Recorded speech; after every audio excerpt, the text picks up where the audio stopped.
नमस्कार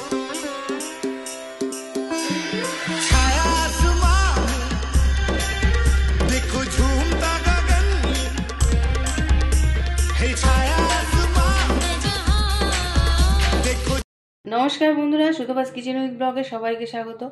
आज के किन्तु आमी रान्ना करब এই গরমে নিরামিষটাই বেশি ভালো লাগছে, তাই নিরামিষ রান্না করব। আলু পটল ভাজা মশলায় নিরামিষ আলু পটল সবাই রাঁধো আমি জানি, তা আজকে আমি করব তাই জন্য শেয়ার করছি।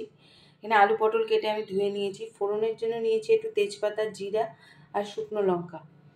আর এখানে আমি বেটে নিয়েছি হচ্ছে টমেটো, কাঁচা লঙ্কা, সাদা জিরা একটু বেটেও নিয়েছি। আর উপরে একটুখানি ওই যেটা আখি গুড় দিয়ে রেখেছি, একটু মিষ্টি না হলে ভালো লাগে না নিরামিষ রান্না। আর এখানে হচ্ছে হলুদ। আর এটা যেহেতু ভাজা মশলায় বললাম করব, এই যে ধনে, জিরে, শুকনো লঙ্কা এগুলো ভেজে রেখেছি, এই গুঁড়োটা দেব।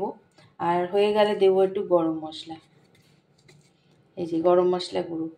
তো চলো সর্ষের তেল বসিয়ে দিয়েছি, এবার আমি ফোড়নটা দিয়ে আলু পটলটা সামান্য একটু নুন দিয়ে ভেজে নিই। সামান্য নুন দিয়ে দিয়েছি, দেখা যাচ্ছে এই যে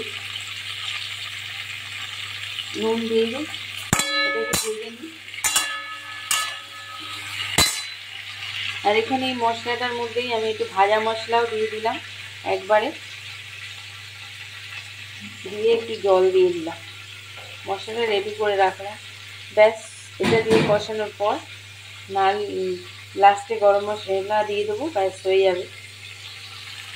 তো এটা ভাজা হোক, তারপর আবার ফিরে আসবে।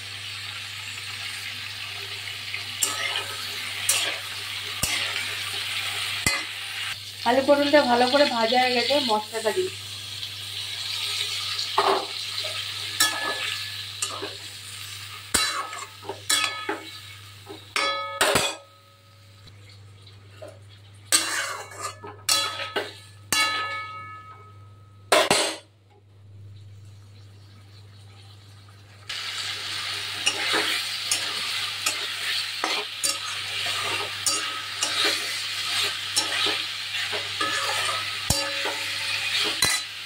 দিয়ে দিলাম জল।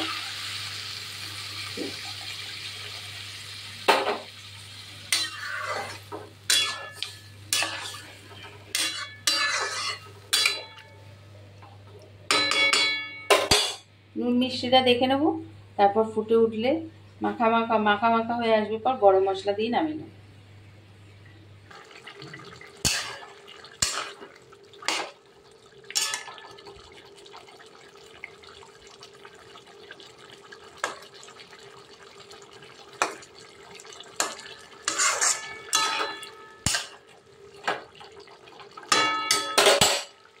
সব সেদ্ধ হয়ে গেছে, এবারে টেনেও গেছে মাখা। কাঁচা লঙ্কা দিলাম একটা চেরা, যদিও আমি কাঁচা লঙ্কা বেটে দিয়েছি।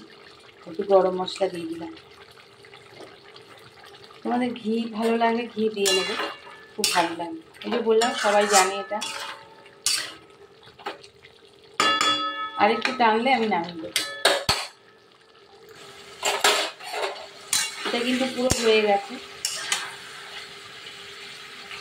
এবার গ্যাসটা অফ করে দিলাম আর সার্ভ করে রেখে দেবো।